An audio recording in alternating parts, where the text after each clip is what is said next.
빠밤. юу гэхээр K-beauty. K-beauty 피부 관리. Солонгосын алдартай нэг зүйл гэж. Тийш өмнө подкаст бас хэлжсэн сте Gangnam-ч амар гэж юм яриад байсан сте 성형외과 тий. Уг нь манай найзууд ч зөндөө уг нь хийдгүй байсан байхгүй юу? Яг амар хийдэг болсон. Амар хийдэг болсон. Тий. Амар. Хитэрээс нь хийсэн хийхгүй чигнээсээ өөр гинэ. Харин тийм хийвээ сайн гэ. Ер нь манай найзууд юу хийдэг гэхээр энийгээ ингэж байхгүй болгох. Одоо доотлын энэ унтсан ирүү. Минийх бүр амар гардуулсан ч шүү дээ. Харин тэр нь амар мэдгт юм байлээ. Байхгүй чигнээс мэддэг. Тэрийг ингэж зүгээр чүсаагаар авна шүү дээ тий. Тэгээд ингээл 7 хоног жоох ингэж бүдүүн байж байгаа л ингэж шууд энэ гэл байхгүй болчихно. Амар гоё байхгүй. Заавал турах хэрэггүй болцсон байхгүй одоо тий.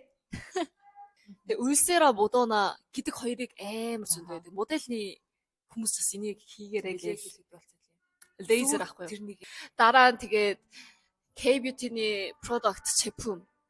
Микс та нарт дараа хэлье. Юу зөндөө өөрсдөө хэрэглэдэг ч юм уу тийм. Мемо ээ. Тэмч дэмжээрэй заяа. Бити уурлаарай заяа.